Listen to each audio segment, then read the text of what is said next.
our studios right here in exciting El Paso, Texas. Gateway to the Old West and the most haunted city in the country.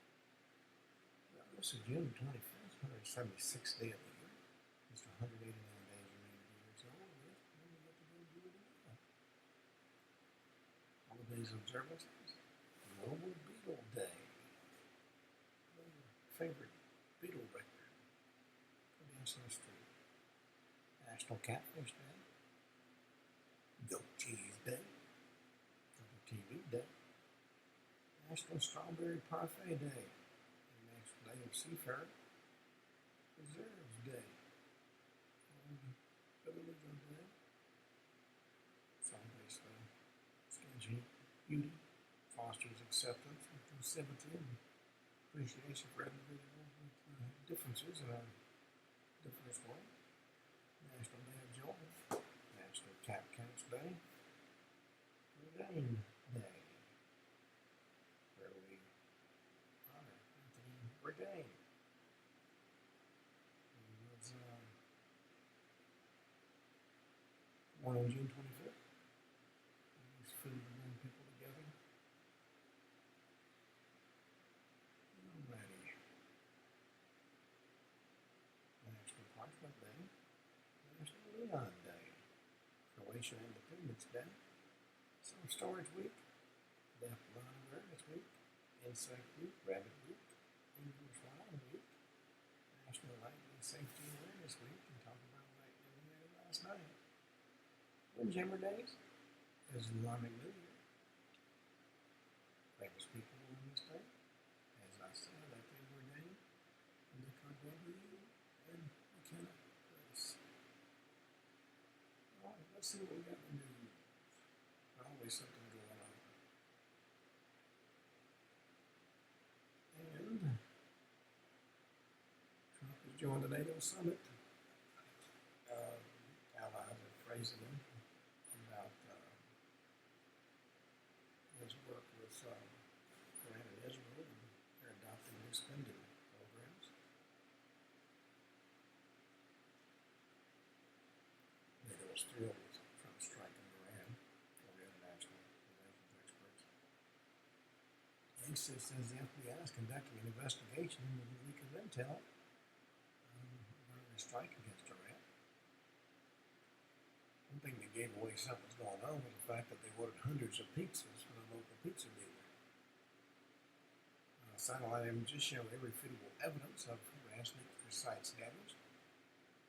Nuclear inspector raises alarm over vanished Iranian uranium after the attacks on the nuclear sites. Joe Rogan and Bernie Sanders get into it. Big money in politics. Sanders complains about Musk giving a $270 million donation to Trump. Rogan pointed out the Harris campaign went on a $1.5 billion spending spree. She was running.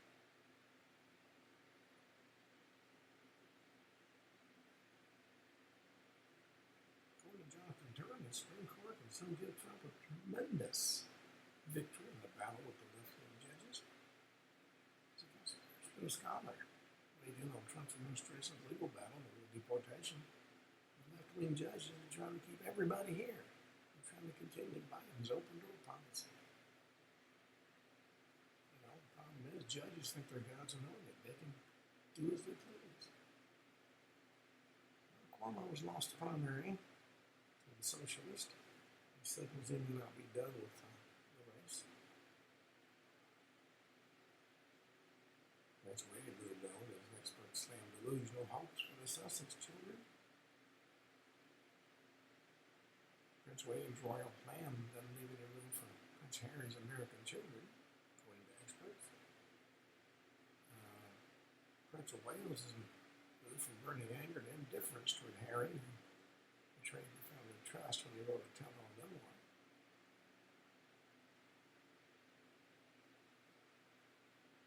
Bragg wins the Democratic primary in Manhattan after securing a Trump conviction before the election, but I think that's going to come back and bite him.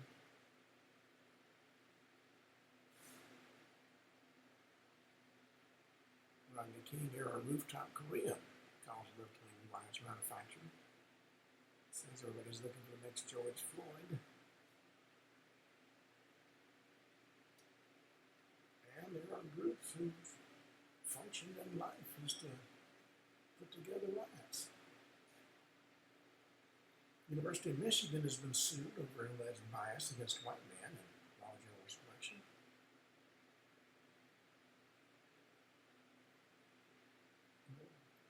Anti-Semitism and anti-white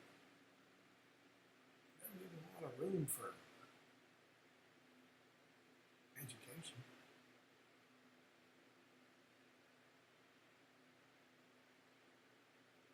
Well, Sean Hannity asked an interesting question.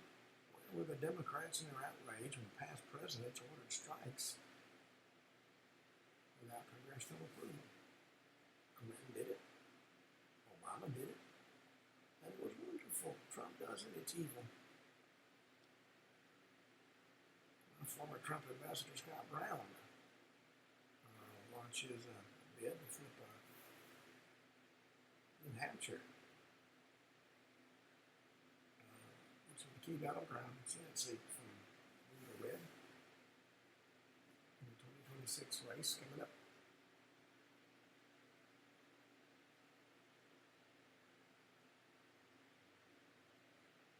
Middle East conflict has left American sawmills with warehouses full of finished product as orders dry up. If you're busy fighting, you're not building. Coming down to the wire on the Diddy trial, his freedom is in balance.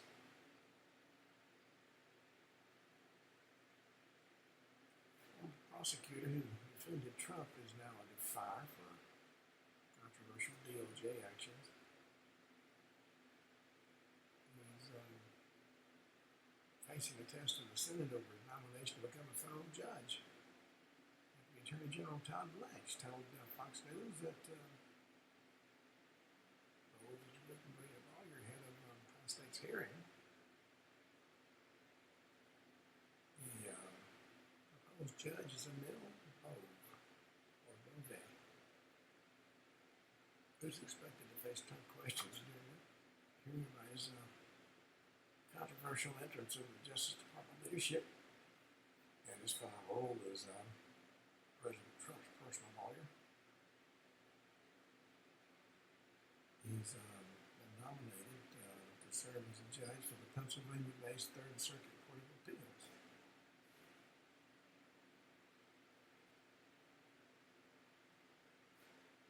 And there's Mira Tandem, a controversial Democratic operative who testified on Biden's mental acuity. She served in multiple Biden administration roles before returning to the Center for American Progress. She's testified before Congress on Tuesday as part of an investigation into Biden's mental acuity. She fell short of being appointed to its cabinet due to her past controversial social media post. She said, I don't have any experience in the White House that can provide any reason to question his command as president. He was in charge. It's known as when in doubt. McMahon leaves the door open for potential criminal charges in girls' sports battle. She praises female athletes taking stands against transgender competitors in high school sports. The Trump's border strategy has empowered patrol agents to finally do their job, according to the veteran chief McGoffin. It's continued violence against human trafficking and vigilance against human trafficking and drug smuggling. And they've been conducting a lot of rescue operations.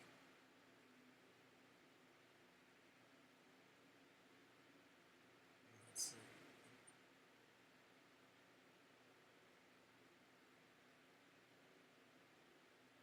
Well, I think that's Well, the Freedom Caucus has threatened to sink Trump's big, beautiful bill over the Senate's unacceptable changes.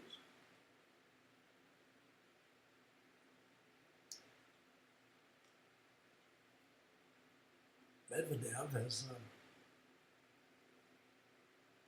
addressed the issue of whether or not Russia will provide nuclear weapons to Iran, and he said they will not.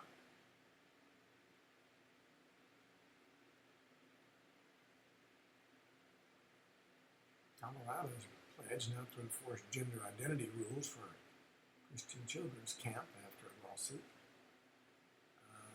The Department of Early Childhood says faith-based children's camps will be protected from punishment over gender identity requirements after this big lawsuit going on. They formally agreed to exclude religious children's camps from the state's transgender accommodation licensing requirements after a Christian camp filed a federal lawsuit. In Colorado, transgenders rule the day.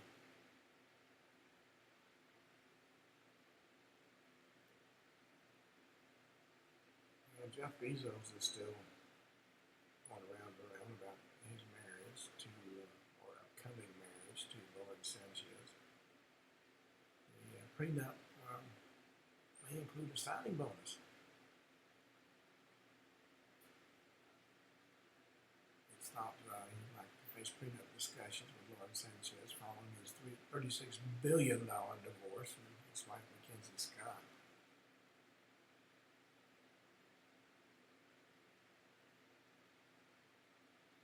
Patrol's facing backlash over a incident where a landscaper in Cisco Barranco in Santa Ana swung a weed whacker at agents.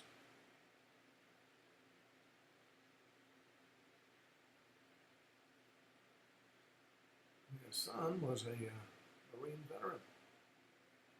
The father, Cisco Barranco, came to the U.S. from Mexico in the 1990s. Does not have legal status. But that should be overlooked because, after all, he's such a wonderful guy. Everybody's a wonderful guy. Even the crooks that destroyed our house were wonderful guys, according to the city. And that's a topic I could do a half a dozen shows on. Well,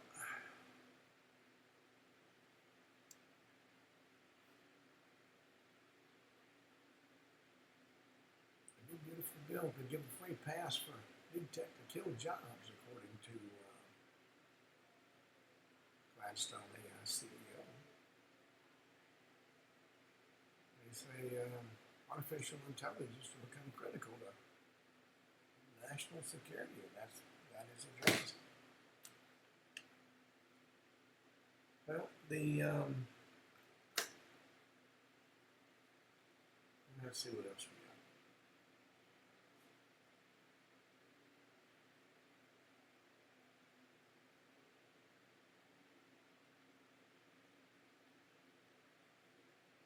There's an intifada revolution. Pro-Iran network is flooding the U.S. streets despite Trump's ceasefire. My attitude is, if you want to wave the Palestinian flag or the Mexican flag or any other country's flag and demonstrate in the streets, there are the buses right over there. Get on, we'll take you to the border. If you don't want to be here, we don't want you here.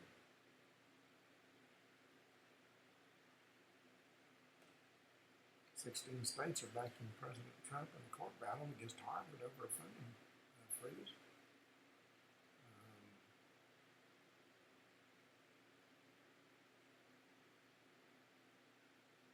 Fox News has crushed its rivals doing the Iran strike coverage.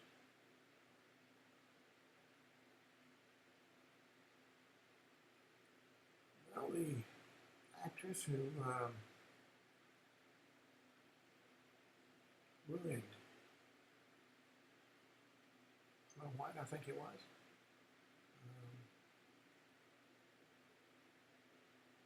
Who's been called a woke loser actress who hilariously crushed over a potential Sound of Music production. Rachel Ziegler. Can't seem to get a break with people who love entertainment.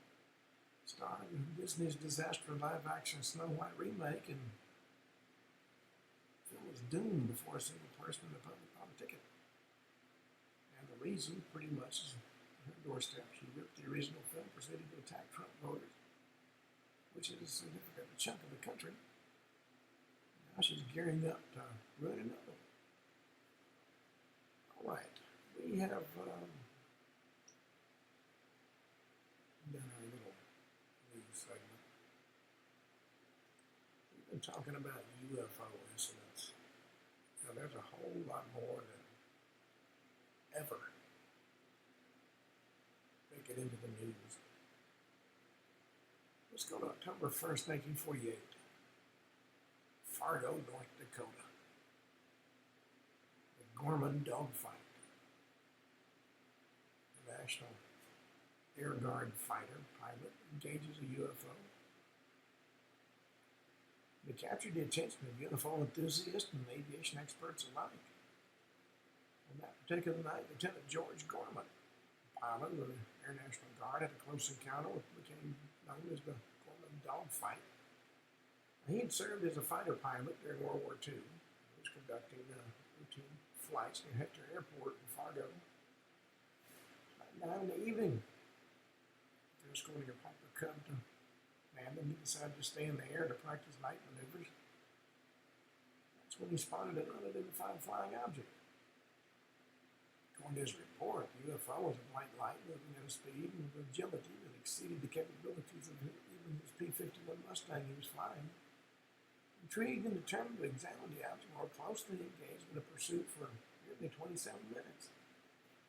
The object and Gorman executed a series of complex aerial maneuvers, and the UFO seeming skillfully evading Gorman every time. The incident ended when Gorman suddenly accelerated, when the UFO accelerated at a phenomenal speed and vanished into the night. Left Gorman alone and perplexed. The Gorman Dogfight incident remains one of the most documented and discussed confrontations between a military aircraft and a UFO, raising a lot of questions and theories that still persist today.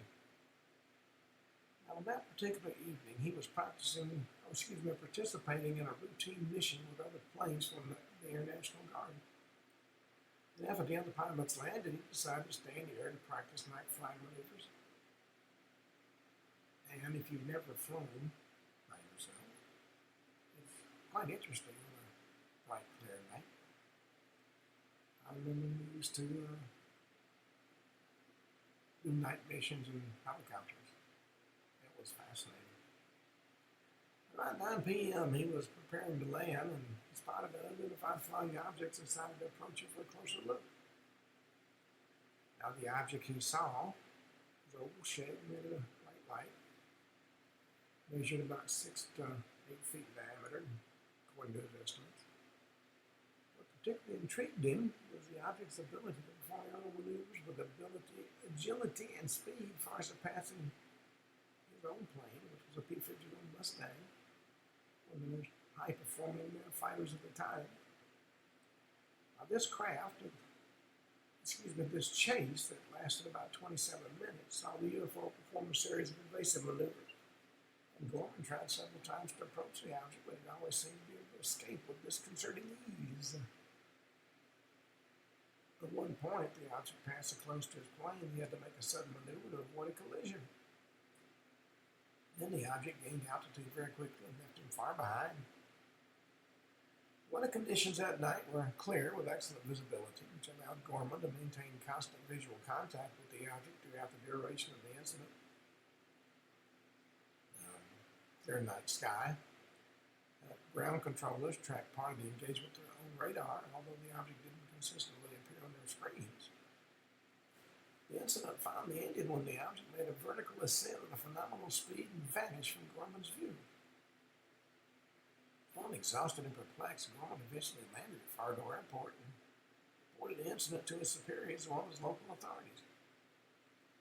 Now, this observation remains one of the most detailed involving a military pilot and a UFO, primarily due to the accuracy of Gorman's testimony and the duration of the engagement. Technical details of the object, such as its ability to perform high-speed maneuvers, and its apparent ability to avoid collision with ease continued to arouse interest and speculation. Now, Gorman describes the object as being a bright light, no visible solid structure measuring from 6 to 8 inches in diameter. According to his testimony, the UFO is capable of high-speed maneuvers and sudden accelerations, well beyond the capabilities of the P-51.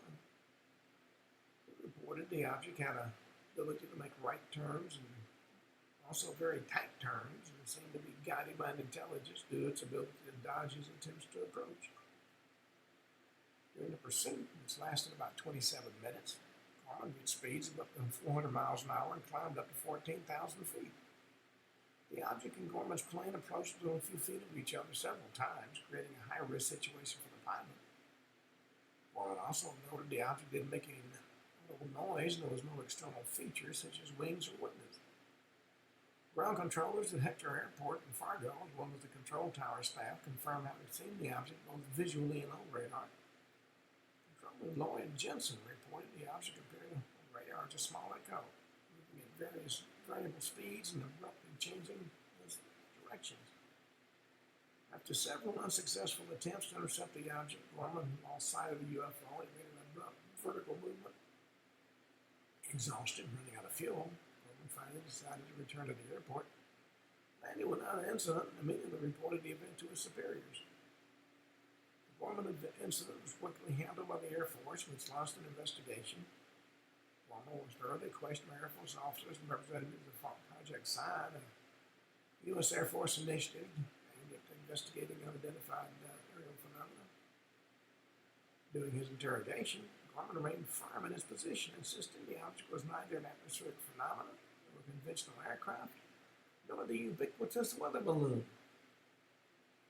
Testimony from Gorman, corroborated by the radar and visual observations of ground controllers, remains one of the most documented and discussed incidents in the study of unidentified aerial phenomena. Subsequent official explanations suggested Gorman might have confused a weather balloon with the planet Jupiter, widely disputed by ufologists and a major subject of intense debate. The Air Force position is, when in doubt, it's a weather balloon. Even if there's not one in the state, it's a weather balloon. Investigation began immediately after the incident when Gorman landed and reported his experience with military authorities.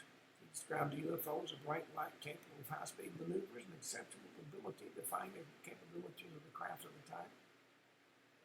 Initial stages of the investigation involved collecting testimony from Gorman himself as well as other witnesses on the ground and in the control tower of Hector Airport in Fargo.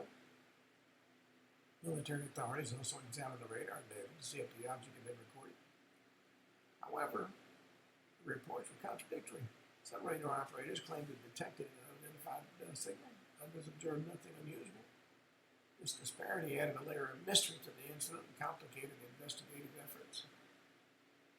The following weeks, aeronautical experts from the Air Force analyzed the descriptions of the object and the movements reported by Gorman.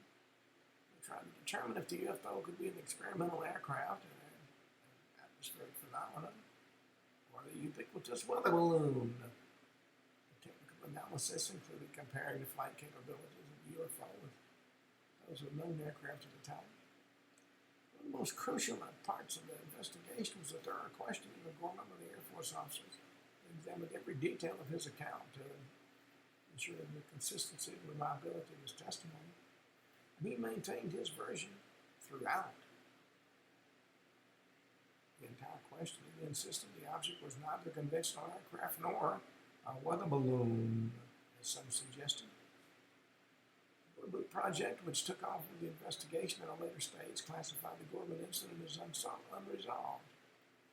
Investigators couldn't provide a definitive explanation despite examining all available evidence. The final report noted the flight characteristics of the UFO as described by Gorman didn't match any known natural or technological phenomena at the time, and certainly did not match a weather balloon. One of the first theories put forward is that it was a mistake with a weather balloon, of course. That's the Air Force's fallback position. At the time, it was common to use balloons for atmospheric observations, and some suggested Gorman might have confused one of those balloons with a UFO.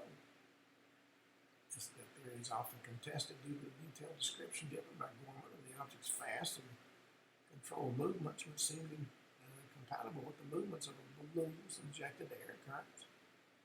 The popular hypothesis is an optical illusion or hallucination, or maybe he was just nutso.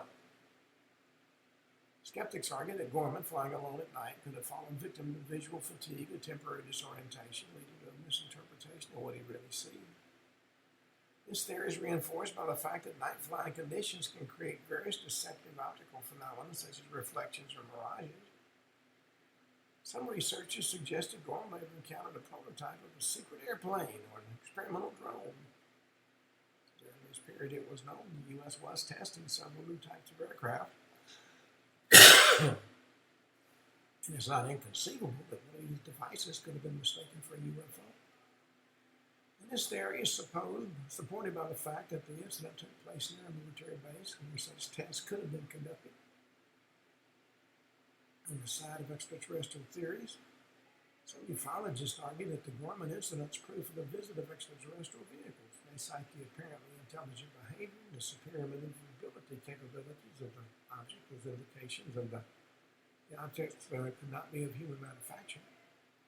And this perspective is often reinforced by comparisons with other UFO incidents where similar features have been reported. And finally, there are those who consider the incident a case of war nerves, paranoia related to the Cold War.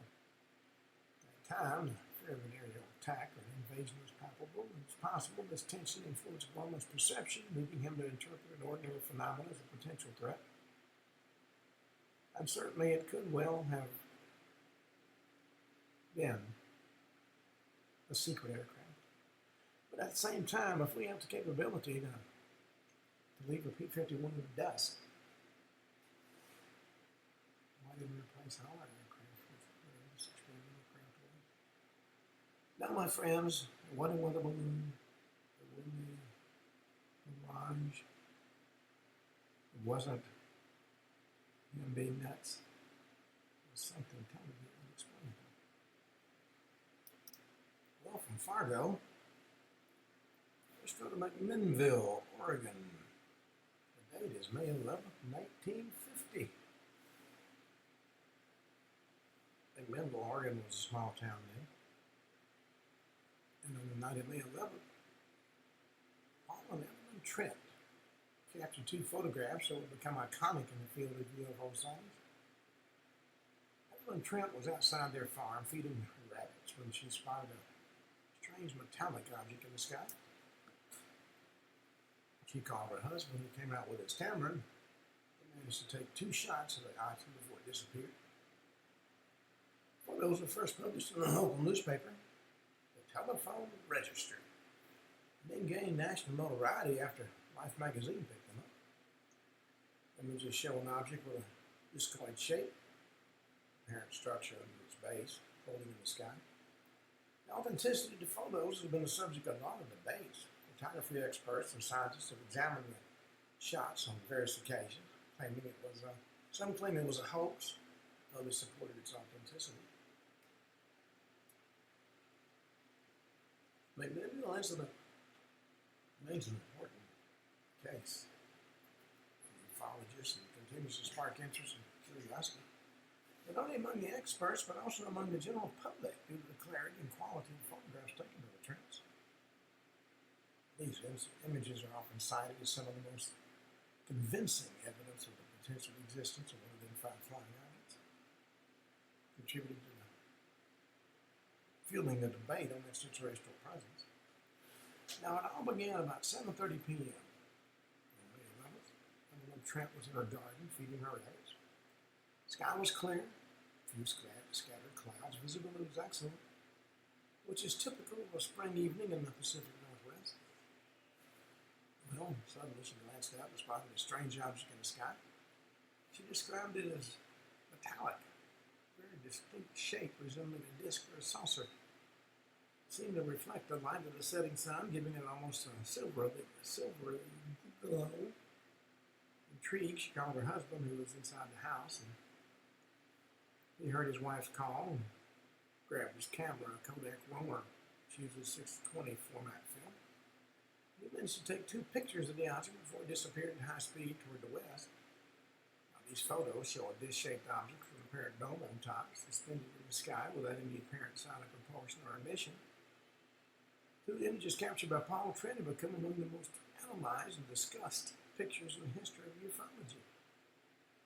The object photographed didn't resemble any known aircraft at the time. Its ability to remain stationary and accelerate rapidly without noise was certainly contrary to the capabilities of various vehicles at the time. The light of the setting sun, combined with the clarity of the sky, provided ideal conditions for photography, which allowed for capturing precise details of the object.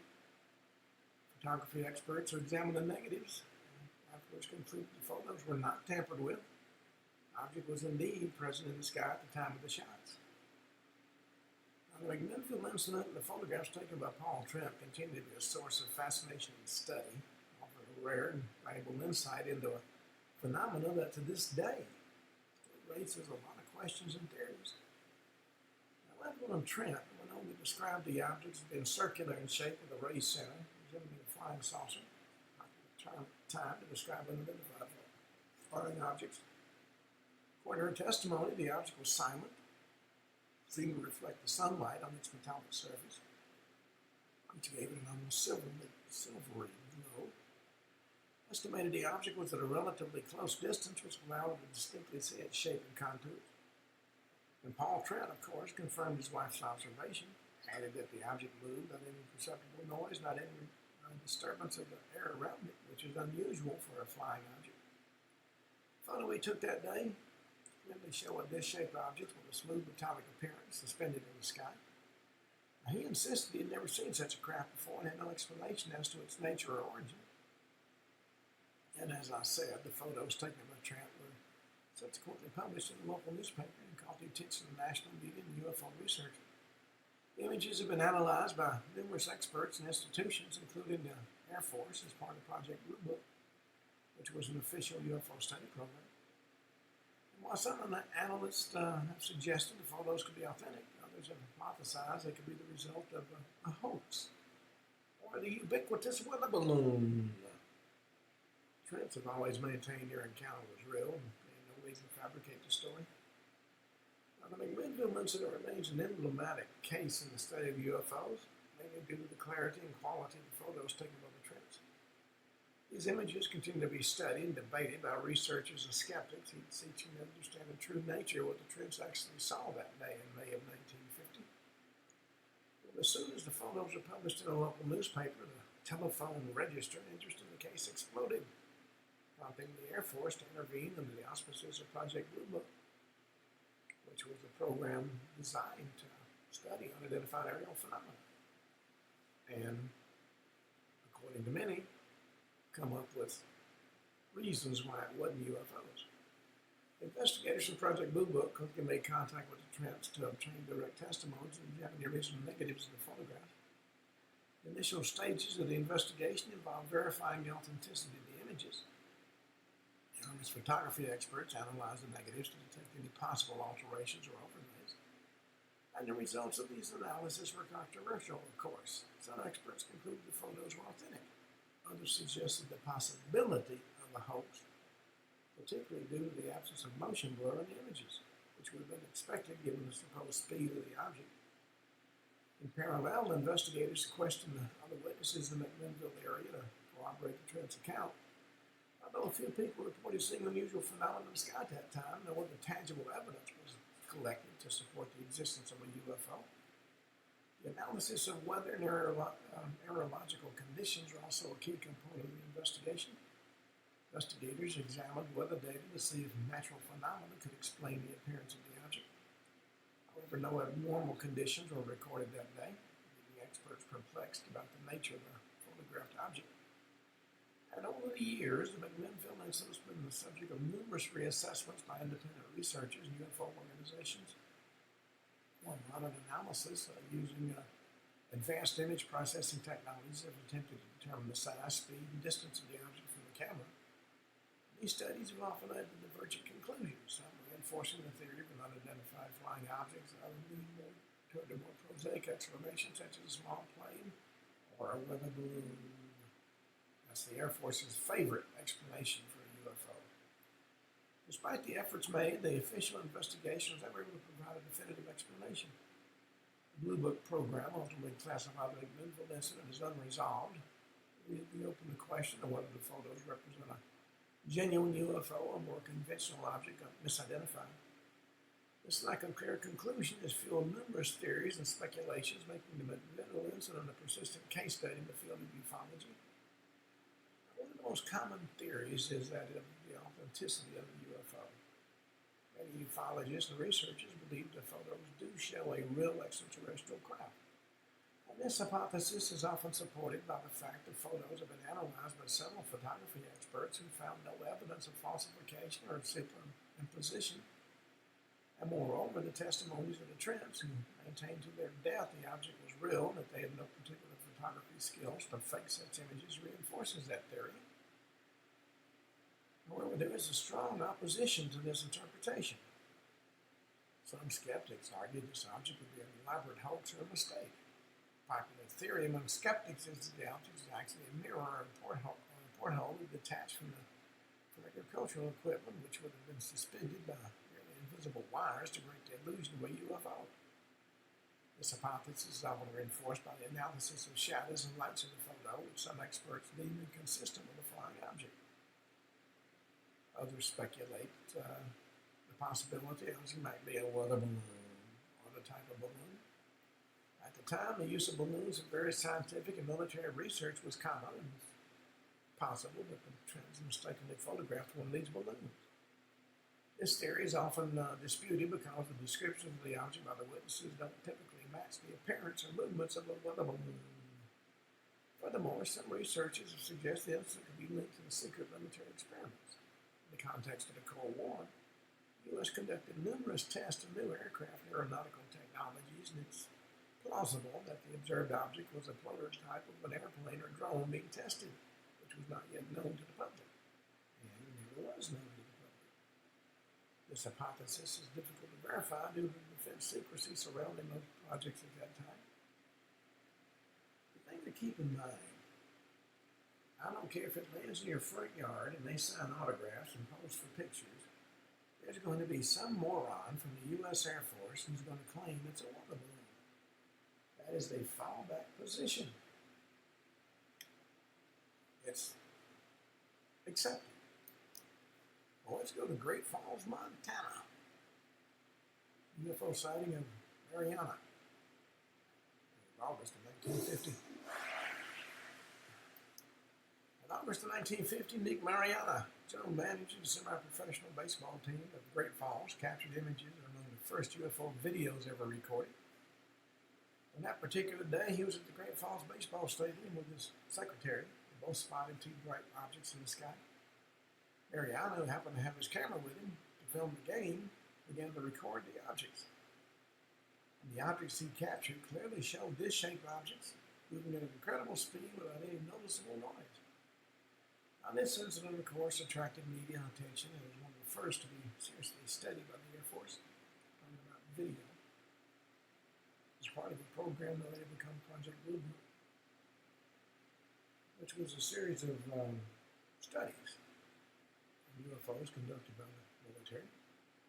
Investigators of the Blue Book Project examined the films and interviewed Mariana and his secretary. And although the Air Force eventually concluded the objects were probably reflections of the sun on two fighter planes, this explanation didn't convince a lot of researchers and ufologists who pointed out the abnormal movements of the objects and their appearance that did not match those of planes. Now, keep in mind, the job of the Air Force was to explain it away. They could have said it was a Loch Ness monster flying over, and that would have been accepted, rather than UFO. Mariana's observation remains an emblematic case of UFO enthusiast and continues to spark debates and theories. Highlights the complexity and challenges associated with the interpretation of UFO sightings and distinguishing between conventional explanations and unexplained phenomena. Particular day at 11:30 in the morning, Mariana was at the Legion Park Baseball Stadium, accompanied by her secretary, when something unusual in the clear, sunny sky caught her attention. The weather conditions were ideal for clear observation. The sky was devoid of clouds, visibility was excellent, and there were only a slight breeze. And These conditions allowed a clear view of these mysterious objects. Mariana spotted two bright objects, reinforcing the sunlight, moving at an incredible speed in the sky. Objects are round in shape and of metallic appearance. They seem to be spinning on themselves while flying. Intrigued and aware of the rarity of what he was observing, Mariana quickly ran to his car to get a 16mm camera in which he began to film the moving objects. The film sequence that lasted about 16 seconds clearly shows the disc-shaped objects flying at high speed. They were moving from west to east, and at one point they seemed to perform some kind of aerial maneuver as if they were piloted or controlled. The object emitted an unperceptible sound, which added to the strangeness of the observation.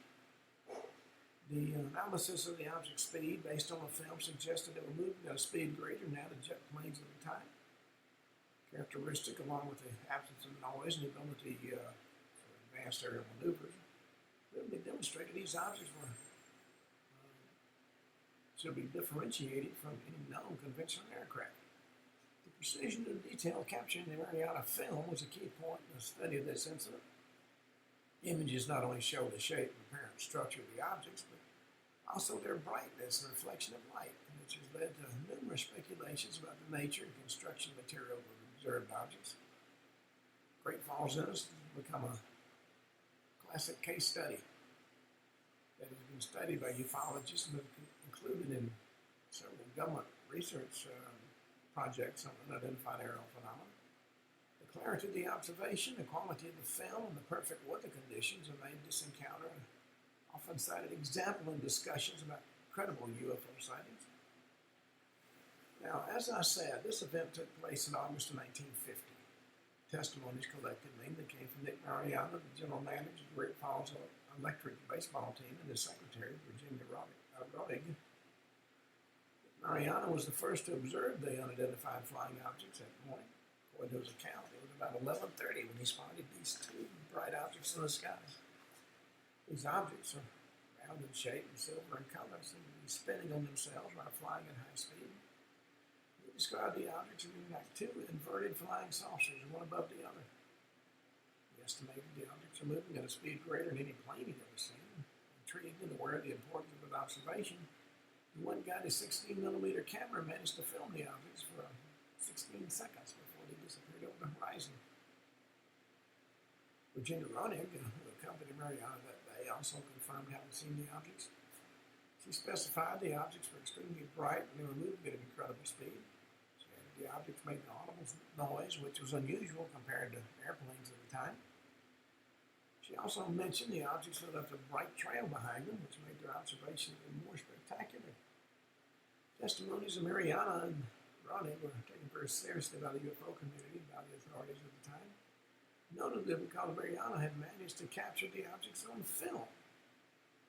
Now, this film was subsequently analyzed by several experts and institutions, including the U.S. Air Force, which at the time was leading the Project Blue Book program, a series of studies on UFOs.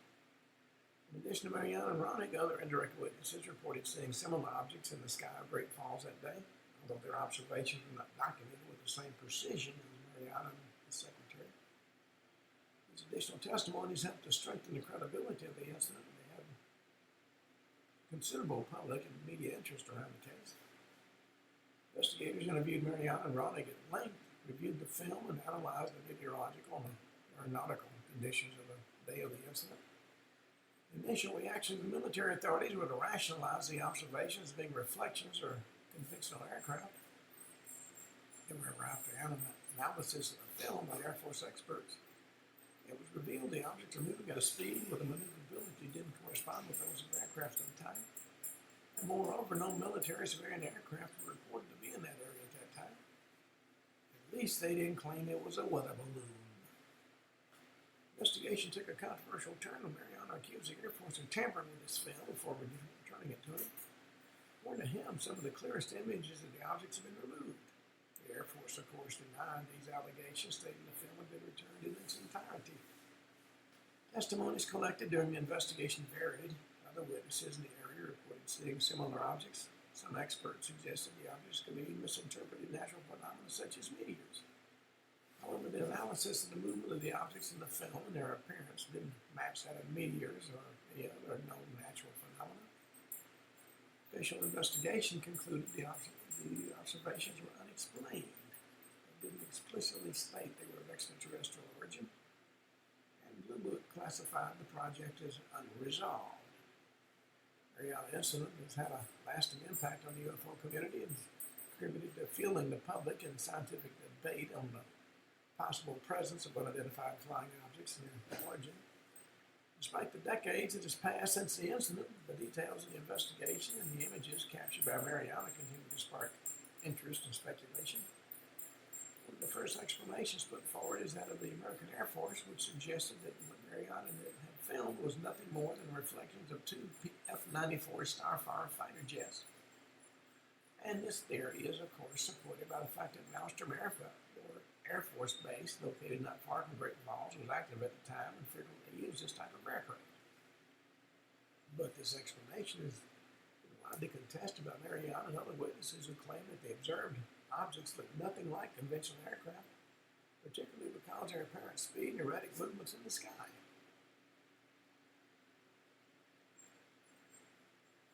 Another popular theory among ufologists is that extraterrestrial craft. This hypothesis is fueled by the speed and maneuverability of the objects. It seems to define the capabilities of the aerial technologies of the time. And moreover, the Mariana film was analyzed by several photography and cinematography experts who concluded the images were not fake. However, this theory is criticized by skeptics who argue that visual evidence is not sufficient to confirm the presence of extraterrestrial craft, and interpretations to be biased on pre-existing beliefs. Third explanation considered the possibility of an optical illusion or a rare atmospheric phenomenon. Some researchers have proposed that the particular weather conditions that day could have created unusual mirages or reflections in the sky. This theory is often dismissed by those who've studied the film and noted the clarity and consistency of the object's movements, which appear to be solid objects with a defined trajectory. At least nobody started seeing ghost riders in the sky. Finally, there are those who believe the incident could be linked to a secret military project or test of new aerial technologies. This hypothesis is supported by the proximity of Maelstrom Air Base, which could have been the site of advanced prototype testing. However, no official documentations ever confirmed this theory and remain speculative. But the point is, this was the first time they caught UFOs on video. And it's very, very hard to look at a video and say that didn't exist. Well, from the Great Falls, Montana, let's go to the next story. Fort Monmouth, New Jersey, September 1951. The Fort Monmouth incident, a case of UFO observation, took place in September 1951 at Fort Monmouth. At that point in time, the Cold War was at its peak, and international tension strongly influenced public perception of unidentified aerial phenomena. Fort Monmouth, an active U.S. Army installation in the development and testing of electronic communications surveillance equipment with strategic locations for such observations. The context of the incident involved several credible witnesses, mainly military personnel and technicians, who reported seeing unidentified flying objects moving at speeds with maneuvers that exceeded the capabilities of known aircraft at the time. These observations were made over several consecutive days, and each testimony was meticulously recorded and analyzed by military authorities. The incident sparked a thorough investigation by Project Blue Book, a series of UFO studies conducted by the Air Force. Detailed reports and subsequent investigations not only contributed to a better understanding of the surveillance capabilities of the time, but also fueled public and scientific debate about the possible presence of unidentified flying objects in American space. That day, specifically on September 10th, where the conditions were clear with excellent visibility, which is a crucial detail that has allowed for detailed observation about obstruction of atmospheric phenomena such as rain or fog. The event began early in the morning at about 11. Several Army radar technician students who were training at Fort Monmouth detected an unidentified object on the radar. The object was moving at an unusually high speed, much higher than that of a conventional aircraft at the time. Estimated speed was about 700 miles per hour, a feature that immediately caught the attention of the radar operators. Shortly after the radar detection, a T-33 training plane pilot who was flying in the area at that time reported seeing a flying object that didn't match any known type of aircraft. The description given by the pilot was of an oval-shaped object with a smooth metallic surface which reflected the sunlight. The object had no visible wings or apparent means of propulsion, which clearly distinguished it from planes or helicopters. The visual observation lasted about 20 minutes, an exceptionally long duration for this type of encounter. The object was seen maneuvering with agility, performing quick movements and changes of direction that defied the capabilities of planes at the time. On several occasions, the object approached at high speed, stopped abruptly, and accelerated again, all without producing any audible noise. The intensity of the observation increased with the object was seen heading east toward the Atlantic Ocean before suddenly disappearing from the witness's view and radar screens. Sudden disappearance, known as the speed maneuvers of the object, left the observers perplexed and without a conventional explanation. Fort Monmouth incident was taken very seriously by the military authorities, who immediately launched an investigation to try to determine the nature and origin of the observed object. Testimonies of the radar technicians and the pilot, combined with the recorded radar data, constituted a solid basis for the analysis of this incident. However, despite all the efforts made, no definitive explanation was found at the time, since they couldn't fall back on "it's a weather balloon." These observations took place over several days and involved different witnesses and mainly radar operators and pilots. First testimony comes from two radar operators, Sergeant James Barton and Corporal Edward Nugent, who were working at the Fort Monmouth Air Traffic Control Center on the morning of September 10, 1951. They detected an unidentified object on their radar, moving at an unusually high speed, estimated between 700 and 800 miles per hour. The object was tracked for about 30 seconds before disappearing from the radar screen. Both men described the object as being totally different from the conventional aircraft, both its speed and flight behavior. Same day, a little later, an Army test pilot, Lieutenant Robert Rogers, reported seeing a flying object at high altitude while he was conducting a test flight near Fort Monmouth. According to his testimony, the object was oval-shaped and shone in the sunlight. He observed the object for about 2 minutes before it disappeared at a speed greater than that of his airplane. September 12th, another incident took place involving witnesses. This time, it was a group of cadets from the Air Force School who observed a similar object. Cadets under the supervision of Lieutenant George Gregory were in formation outside when they spotted a shiny metallic object in the sky. The object was moving erratically, changing direction several times before rising rapidly and disappearing from sight. Lieutenant Gregory estimated the object was moving at a speed greater than that of any known aircraft at the time. In response to these observations, an investigation was conducted by the Project Blue Book, the Air Force is responsible for studying unidentified aerial phenomena. Although the investigation concluded there was no threat to national security, the testimonies of radar operators and pilots continued to raise questions and debates among researchers and UFO enthusiasts. This case involves several observations of unidentified flying objects by qualified military personnel, which triggered a series of official investigations conducted of the particular river. In the first observation reports, the command of the airbase took the initiative. On September 12th, another incident involving witnesses took place, and that was Lieutenant Gregory and his group. Now, the case involved several observations of unidentified flying objects by qualified military personnel. In response to the seriousness of the testimonies, the Air Technical Intelligence Center, ATIC, which was part of Air Force Intelligence, was tasked with conducting the main investigation. And they sent investigators on site to question witnesses, examine radar recordings, and assess all the available evidence. They wanted to determine the nature and the origin of these observed objects and will assess any potential threats. And they collected detailed testimonies and tried to correlate these accounts with radar data. Radar reports confirmed the objects have been detected moving at varying speeds and altitudes, sometimes remaining stationary and suddenly accelerating. Characteristics weren't typical of the aircraft at the time, which added a layer of mystery to the investigation. During this investigation, ADIC consulted various experts in aeronautics, mineralogy, and physics to analyze the available data. Despite its efforts, many aspects of the observation remain without a convincing explanation. Experts are unable to attribute the observations of meteorological phenomena, weather balloons, or known aircraft. I'm sure they were unhappy that they couldn't use their favorite weather balloon explanation. The final report from ADIC concluded the observations were credible, but couldn't provide a definitive explanation.